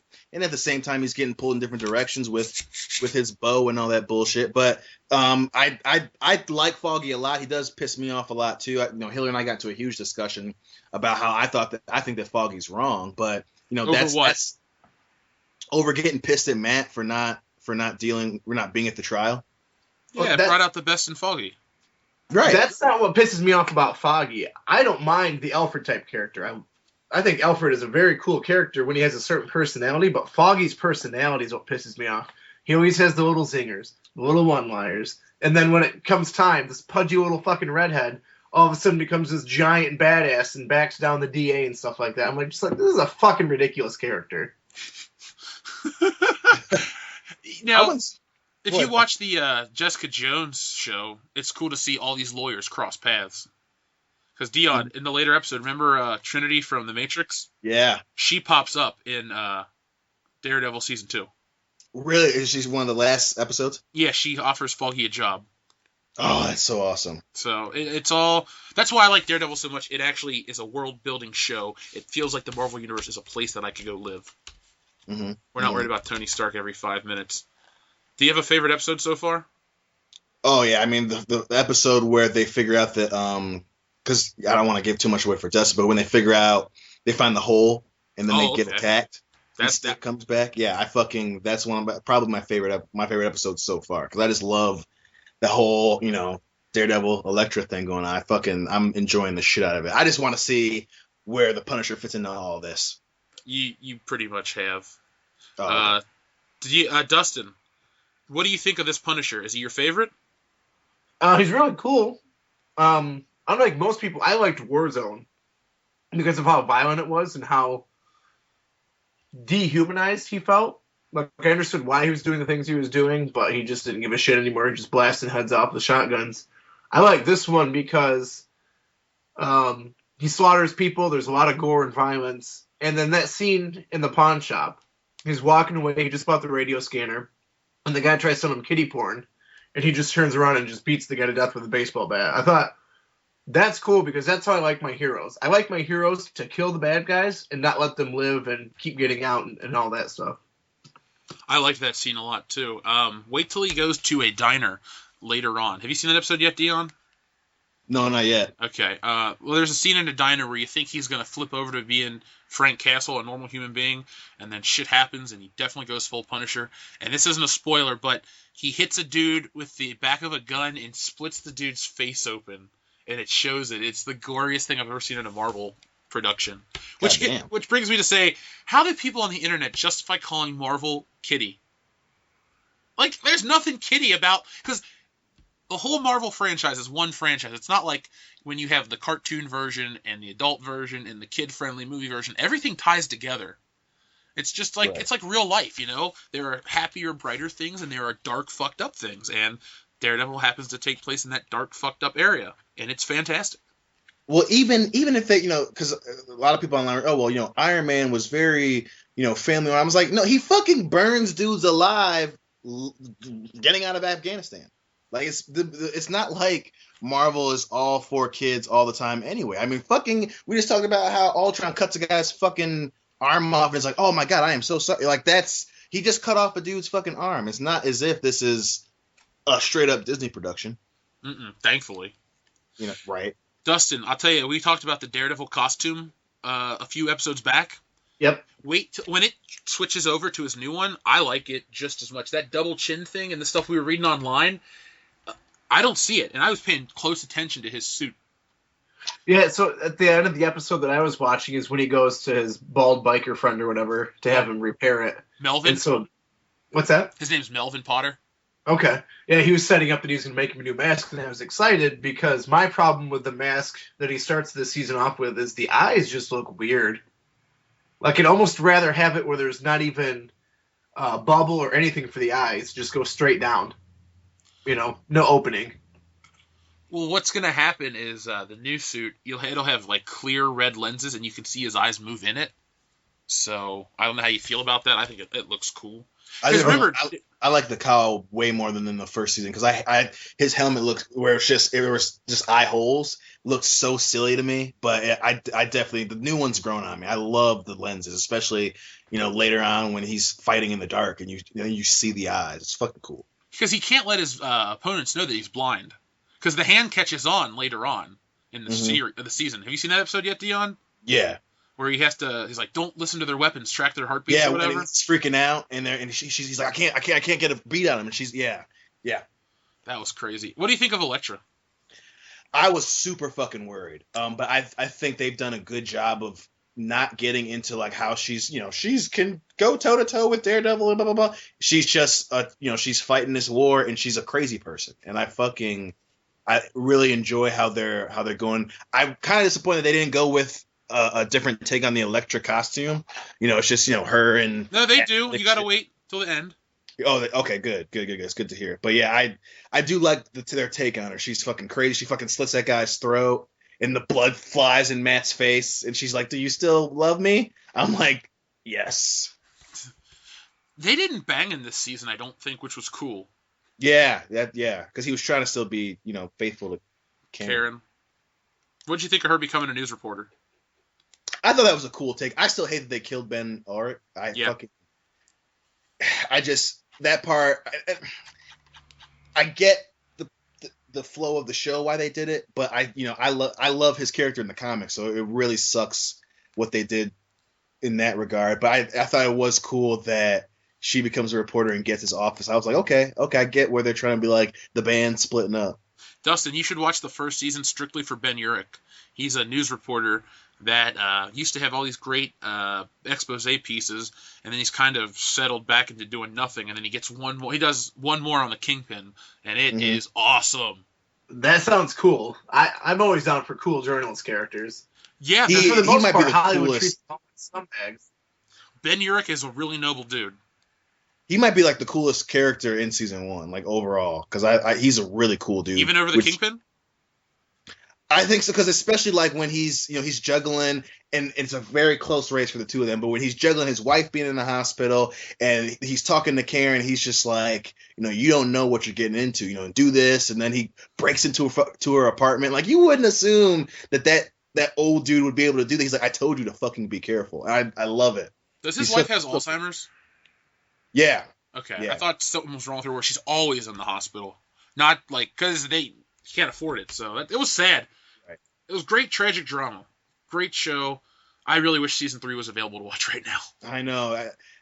Someone made that meme with Dave Chappelle. Y'all got any more Daredevil episodes? I totally feel that shit coming on. Dustin, where do you rank Daredevil in your favorite Marvel entertainment? I'm gonna have to see more of it. Okay. To really give it a fair shake. Daredevil as a character is awesome.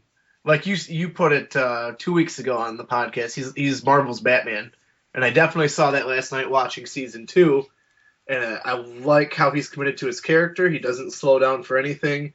The blind thing is a cool touch. The only thing I would change is his fat, idiotic best friend. Hey, you know what? If you think Foggy's bad in the TV show, try reading him in the 80s comics where he falls down and cries and shit. But somehow he always gets laid. Yeah. Well, if our friend in Michigan who was into neck dirt girls can get girlfriends, so can Foggy. God, but is Foggy nailing 8s or 0.8s? Oh, Foggy's nailing a 9. That blonde girl's pretty sexy. What do you think, Dion? Yeah, she is. She's very good looking. Very. And, Foggy goes to the hospital at one point in the season, and she's the first person to visit him, so she cares. Hell yeah, he isn't just swinging that D. Yeah, good for him. I guess that guy was at Horror Hound the other week. The guy that plays Foggy? Yeah, I did not get his autograph. Oh man, you could at least get some Mighty Ducks stuff from him or something. Oh God, quack, quack. So what kind of celebrities did you cross paths with at Horror Hound? What'd you say?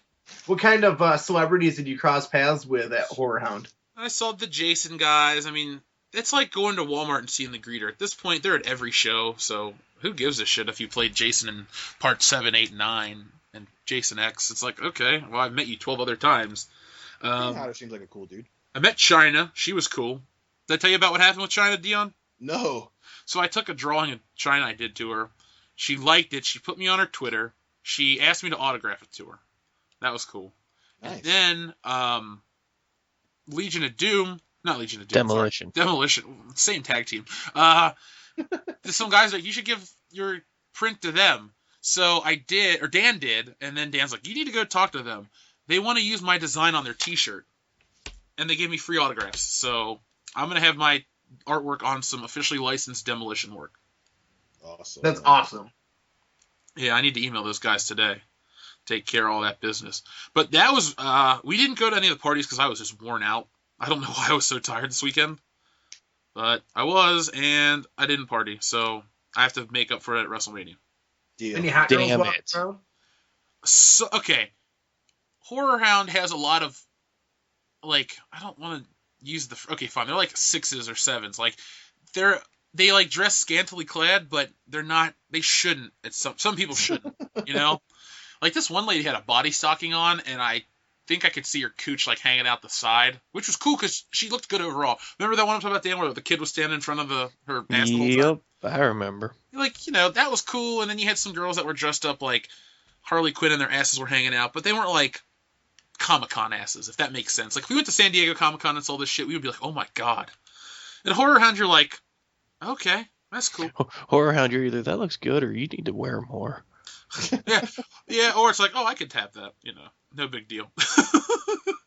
But it was a fun time. I broke even financially, so I guess I'm not too upset. I wanted to make more, but breaking even was better. It wasn't as good as last year's. Last year's was crazy. Dude, yeah, even the turnout was crazy. Is your website up yet so the fans can look at your artwork and possibly buy some? No, but what they can actually, if you go to the Facebook page, Incarnate Studios on Facebook, obviously, I have a bunch of the artwork I've done for shows, and if you see something that you're interested in, private message me, and I can send you out prints, posters, anything like that. It's all through PayPal, so your credit card information is safe, and I ship it out relatively fast, so if you're interested in that kind of stuff, or you want to help support the show in that way, Incarnate Studios on Facebook, I'd really appreciate it. Good. Speaking of the fans, we got some fan mail from the past few weeks that we've been a little behind on reading. We got a lot of interesting fan mail because we put out a decent amount of episodes, and let's start with last show. Because last week was the Batman vs. Superman episode. Let's do the last actual World Class Bullshitters episode, where we talked about Red Dead Redemption 2 and the gay Lamely dolls. Our buddy Noah R. says that PC is best for gaming, Nintendo has the best console exclusives, and my Xbox One, or Xbone as he calls it, for the occasional games I want on console and media consumption. Noah R., you just broke my heart. I know, he used to be my favorite. Well, there's always Jonathan Loganberry. We're just fucking with you, Noah. We love you. Justin B6699. And by the way, Justin, if you could tell us what those numbers mean, even if they're just random numbers, let us know, because I'm curious. Pretty much, I'll pick console over PC only because it can be annoying to upgrade PCs. I like Nintendo. They still have the mindset that there are game consoles to play games, not media consoles that just so happen to play video games. That is a good point.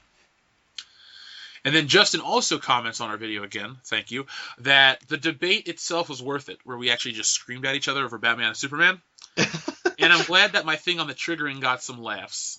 Speaking on the debate, I'll probably go with Superman on this. If we were going by the new movies, even the Super Suit Batman will lose. It's pretty cool that Red Dead Redemption is getting sequel. Might get the remastered version depending on price, since I didn't play it before. Now only if Bully gets a sequel as well. Actually, Bully just got re-released, didn't it? Mm-hmm. Yeah, in the UK at least. I don't know if it's in the US yet. Which means it'll probably be over here in 3 or 4 months. And the UK gets some cool shit first. They get James Bond movies first. And I knew you were going to go with that one. well, to be fair, in the He's 60s, British. they got him out early, like a year ahead. But then when Brosnan was James Bond, he came out in America first, so that's cool because that was my dude. Let's see. Our buddy Smith No Mate says that apparently the new Jean Grey is played by a blow-up doll, considering the expression the actress had in every scene of the trailer. And Airplane did it better. So he's talking about the co-pilot, if you haven't seen Airplane. Which, do you like that movie, guys? I remember that movie. It was okay. Don't call me Shirley. Don't ever ask me to watch that movie again. Put it like that. I hate it. I hate to be that guy that shits on everything that's really popular, and I'm not doing it just to be contrary. Well, if you didn't, that would be a very boring show. I like Leslie Nielsen, so He will be sorely missed. he has been. R.I.P. Okay, we have a new fan named Ehab Kamel. He says that Red Dead Redemption is not only one of the best westerns, but one of the best games of all time. Midnight Club has a strange, addicting aspect to it, and I'm not into racing and driving video games. L.A. Noire, interesting concept, not so great implementation. At the end of the day, Batman wins over Superman. And then he also comments and says, L.A. Noire, Listening Simulator 2011. Hashtag at the end of the day, it's all about them 40s vibes. Oh, here we go. Our buddy Jonathan Loganberry. Beer speaks, people mumble. I think people fucking up the name Lagunitas is why they came up with the slogan. I like their maximum the best, but the Hop Stupid is good too. We'll have to try that, Dion. Yeah, and it's Laguinas, just so you know. And then he goes on to say, finally, they confirmed it. I knew it was there, but this is what I needed. I don't know what he's referring to. Probably Red Dead Redemption 2. Oh, okay, cool. I was just a little lost.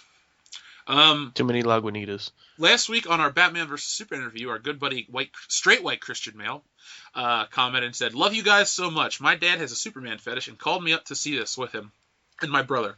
I told him all about what the movie was about, and now he is going to be saving over $30 for something better. Thank you for saving 2 hours and 30 minutes of my life. All in a day's work, son. You're thank welcome. You, straight white Christian male. Thank you for the support. Eventually, Jeff will get your name right. Yeah. We know you don't have a dad, straight right Christian man. He is his own father. Let's see what people have said about our Indiana Jones. If that's still happening. Don't remind me. God damn it. You guys want to play a little game with our listeners? Yeah. In the comments section. Let's do an over-under on when Harrison Ford's going to die. If it's going to be before this movie comes out, after this movie, and give me a time frame. Like, Harrison Ford will die 3 years before this movie comes out. Harrison Ford will die 3 days after this movie comes out. Something like that. Let's just make it funny. Harrison Ford is going to die during post-production, and movie sales are never going to be bigger for the franchise. Ooh. Now, will he self-assassinate to help Steven Spielberg make another bill? Oh, the Illuminati is going to take him out, just like Ultimate Warrior. Steven Spielberg's going to hire a hit out on him. That way the movie will take off. Oh, speaking of Indiana Jones, our good buddy Justin again says he's going to wait for more information to come out, but he thinks it's a terrible idea. Because it is a terrible idea. I agree. You don't need much more information, bro. Okay, so the other week we also released an early reaction to Batman vs. Superman reviews video, and that has some comments, again, from our top listeners. We got Ihab Kamel that says, I guess that DC's done and dusted. Funny how IMDb gave it a 7.9. Watchmen is probably Snyder's best work. Easily. Mm-hmm. I know Dustin's a huge fan. Can't argue with that. Dion, is the Yes. DCEU finished after this movie, do you think? Sadly, no. I think I'm sticking with my prediction that it's going to do just well enough for them to get the go-ahead and do, one or two more build-up movies before Justice League. I think that... This was the only build-up movie. Is Justice League coming out right after? Is that the next DC... Dan, you're the fact checker. Find that out. Dion, keep I will check. I thought there was one more, after, obviously... I think After Suicide Squad, I thought there was going to be another Batman movie. I don't think Suicide Squad's really going to be a Justice League setup, though. See, you're furthering your the fucking up of your brand.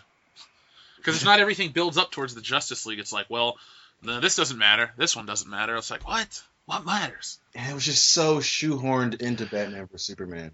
Let's see. Man of Steel, Dawn of Justice, Suicide Squad, Wonder Woman, Justice League.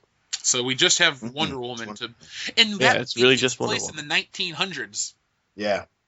It's not going to be a fun time traveling romp with Wonder Woman where she fights in the 1900s, fights in the 1950s, and then is today. No, it's just going to be she falls in love with Captain Kirk, he dies, she moves on. Wow. Justice League Part 1, Flash, Aquaman, Shazam, Justice League Part 2. Hey Dustin. Yep. Earmuffs for 1 minute. All right, I'll be back. Okay. How fucking stupid did the Flash look in Batman vs Superman? He looked like that goober motherfucker that played Ben in episode 7. Like I don't know. It's probably not the same guy. It's not Adam Driver because this one's some. Honestly, they punch cast him him in the because he's face. gay.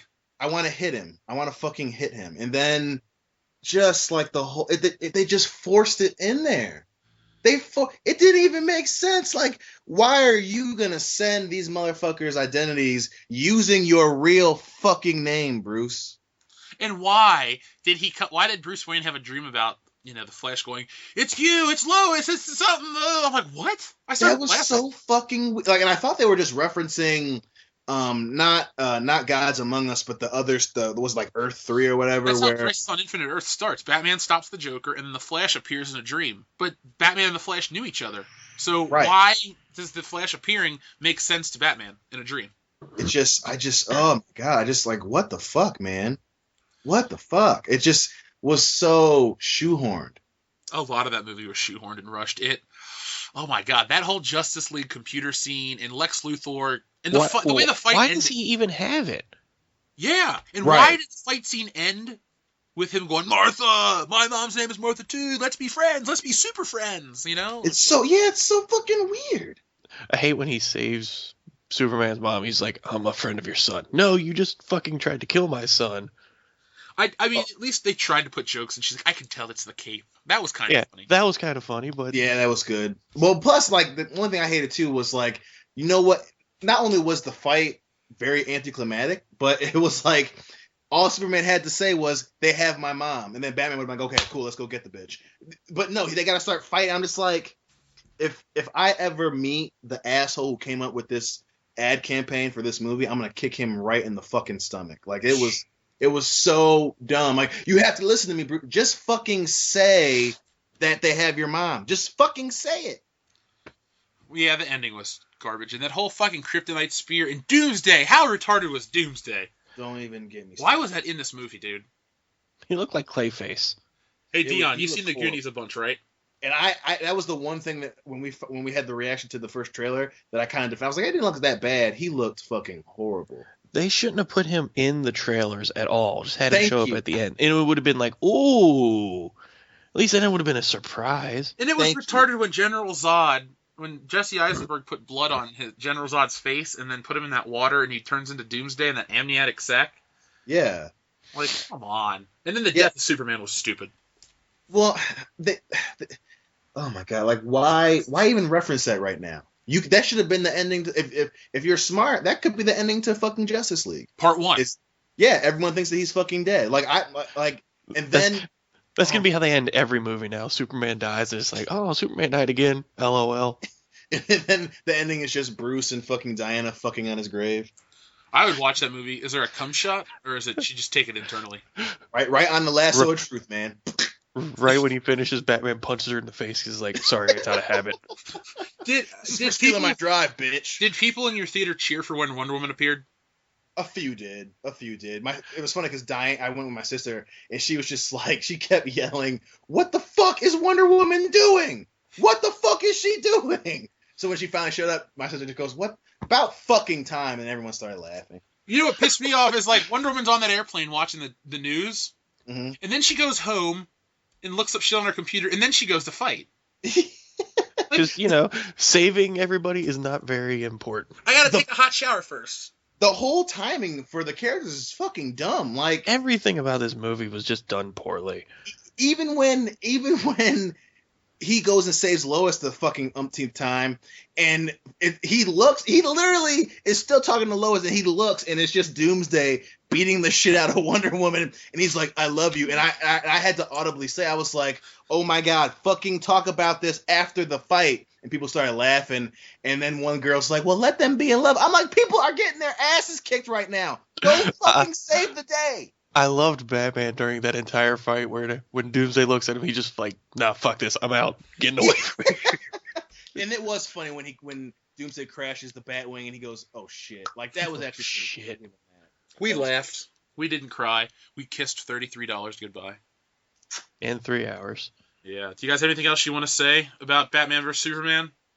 I know a lot of the fans were anxious to hear us get more in depth. We have a review up. That's just Dan and myself talking, and now Dion's here, so you want to hear Dion's take on it. This is it. And then we'll have another video when Dustin sees it. What did you... Okay, overall, Dion, are you excited to see a Justice League film? The comic book fan in me is very excited because I want to see it to film. The fucking moviegoer in me is... My worry has been subdued a bit with Batman Superman, but I am still like, oh fuck, they're gonna fuck this up. They want to fuck this up. If Justice League is done as this movie is done, I'm not looking forward to it. Yeah, that's a perfect way of putting it. Dan, after having some time off of this film, how do you feel? Better or worse? I still feel like I wasted 3 hours of my life. Fair and for my life, that's like 5 years. Yeah, you got to worry about those breathings. Dan ain't gonna make it to Rush Hour 3. Supposed to be a Chinese restaurant. I loved the Rush Hour ending when he said that. Damn, he ain't gonna be in Rush Hour 3. I say that for everything. So, Dustin. Yes. Do you have any fan mail that you'd like to read before we sign off? I think you covered pretty much everything. We had some good at the end of the days. A lot of comments on videos. We had a lot of subscriptions over the past week or two. So just keep growing. Do you think we have time for a train wreck? Yeah, absolutely. Dion, do you have your article ready? Would you like to read it to the listeners? I would absolutely love to read this silly-ass article to the listeners. So silly. So silly. Okay, so when it finishes opening here, because I had the link ready to go, but I didn't click on it in time. But the article is... 2 Atlanta cops fight over who can run faster. 1 allegedly pulls gun. So from the title, it's going to be amazing. So 2 Atlanta police... Oh, God damn it. Damn it. It's like refusing to load all the way. Here we go. 2 Atlanta police officers were relieved of duty after getting to a fist fight where a gun was allegedly pulled. They fought over who could run faster. The scuffle happened early Friday morning at R. Thomas Restaurant in Buckhead after Officer Stephen Green, no relation, Joseph Tyler, and another handful of officers were there for dinner. Officer Lucas Sajak, a spokesman for Atlanta police, said in an email. The officers bantered about who could be faster in the foot race, Green or Tyre, and Sajak said the conversation began to escalate and Green said he noticed Tyre getting upset. I'm going to punch you in the face, Tyre told Green, according to the statement. Green, who was taken by surprise, said, "What?" "I'll punch you in the face," Tyre said. The argument escalated to blows, and the other officers broke up the fight. Sajak said. Tyre allegedly pulled his service weapon, but no shots were fired. The Officer of Professional Standards opened an investigation that is still ongoing, Sajak said. The Atlanta Police Department takes these allegations very seriously, the department said in a statement. Chief George Turner has always prioritized officer accountability and professional behavior at all times. He will continue to take decisive action when necessary to hold his employees to the highest standard. Green, who had been with the force since 2011, is on administrative leave. Tyre resigned on Tuesday. He had been with Atlanta Police since 2012. Wow. You know what's sad? Out of all the shit you read me, the only thing I took away is Officer Lucas Sajdak. What? Is that a real name? This is like a Mortal Kombat. That's what it said. I'm assuming the dude is not from around there. How high are the standards for Atlanta cops? After reading it, it's like that is the most Atlanta thing to do ever. That's what Disney needs to stop worrying about gay people getting work in Atlanta. They need to protect the real people of Atlanta from these weird cops. From themselves. Who really want to know who can run faster. I mean, that's the most. So how does it go from I want to know who runs faster to punching someone in the face? That's not solving any running at all. I just love like whoever wrote it because they're just being as literal as possible. Where it's like, then he said, "I'll punch you in the face," and then Tyre said, "What?" And then I'll punch you in the face. Sajak, I was just like, "Oh my god, this is just this is how we're gonna solve this." I can run faster than you. No, I can run faster than you. I'll punch you in the face. What? That's like the most juvenile thing I've ever heard on this show, and we've talked about. That sounds very Atlanta. Stuff. There you go. There's a link to that guy's LinkedIn account, by the way. He's real. Oh Lord. Yeah. Luke has Sajdak. Sajdak. Soft dick. I don't know his name. Luke has Vagdick. Luke Hang Vagdick? Get a look at this motherfucker's face. There's no picture of his face. I tried, dude. Oh, thank you. No. I don't want to see six that. connections. He fucking works in Atlanta where they just pull guns on each other. Basically, their life is the story of 999. So good. So Atlanta. So Atlanta. If you live in Atlanta, we're sorry. I don't think we have any Atlantean fans. Well, or Atlanta fans. Atlantean would imply you're from the lost world of Atlantis. If you're Atlantean and live in Atlanta, comment below. If you're from Atlantis, can I come over and visit? That sounds phenomenal. We will relocate the podcast. Man. I will relocate the podcast, Dustin. I will speak for everyone, including, well, we just won't have the other guys come along with us. We'll all move to Atlantis, and we will record podcasts underwater. There will be some very pretty white women there, I'm sure. They will all have scales and no vaginas. They'll have very fishy vaginas, Dion, just for you. If they subscribe, you got to give them a hand job, Dion. Good luck. Yeah, and speaking of subscribers and all that other good shit, we are World Class Bullshitters, where every Thursday we take a dump on the world of pulp culture. If you want to help support us, you can follow us on Twitter at the World Class BS and use the hashtag WCBS. Facebook, World Class Bullshitters, or you can contact us at worldclassbs@mail.com. The best mail.com. Thanks, Beetlejuice. Hey. I've been your host, Jeff Hicks. I'm the man with the plan and the original tan, Dion Green. I'm the ghost with the most. Raping robots is neither ethical or stimulating. Trump 2016. Or a problem. If you have hemorrhoids, is it forgivable to rape a robot? If you have hemorrhoids, you have carte blanche to do anything. So that's why you asked us the shooter question. Because since he has hemorrhoids, he's going to go murder a bunch of people. Okay, one, not going to happen. I would just like to clarify. Dustin, I'm sure you're on the NSA's watch list. You're on the do not fly list. You better drive to WrestleMania next year because it's the only way you can get down here. Let me get my notebook. Where did you plan on doing the shooting at, Dustin? I wasn't shooting anyone. Asking for a friend, Dustin. Asking for a friend. Go ahead, Dion or Dan, whatever you're going to say. I'm not asking for any personal reason. I just want to be sure to not be there at that time. Let's go to a movie theater and... we'll just wait it out. Wait, he might find us. Okay, Dustin, if you're going to do it, will you just let me leave? I'm not going to do it.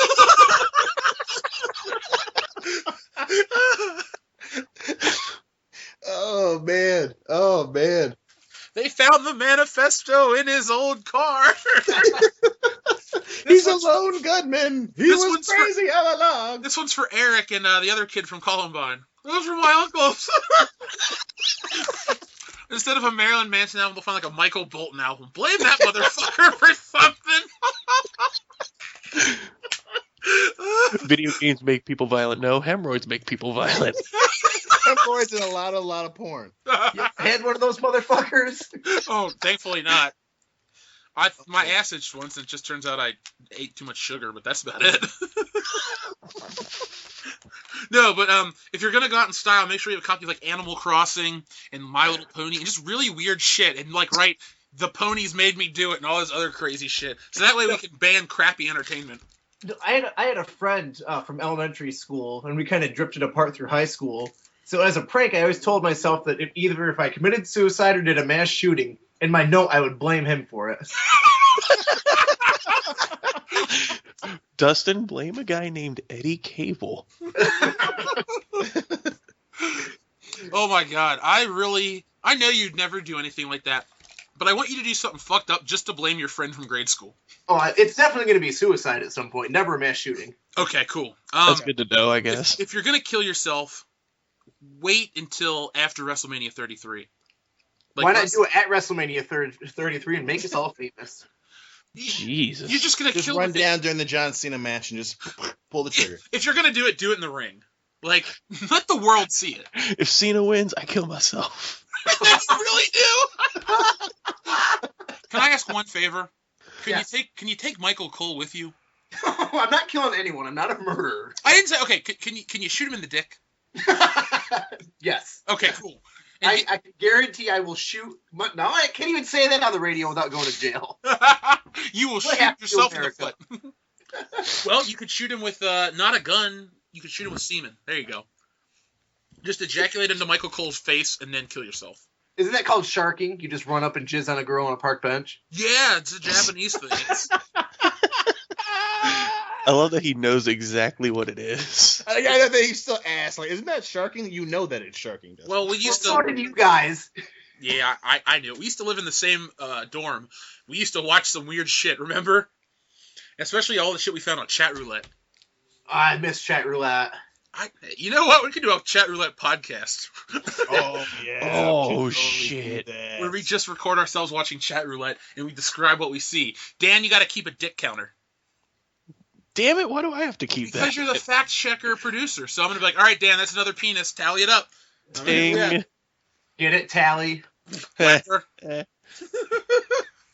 Well, I guess we'll say goodbye on a high note as we talk about erections and mass suicides. So thanks for listening. We appreciate all the support from our listeners. Make sure to comment and say what you thought of the segments, if you think we should change some, if you think it's the right amount, if we should do less. Just let us know all of your thoughts. Kian, what do you think about that, Dion and Dan?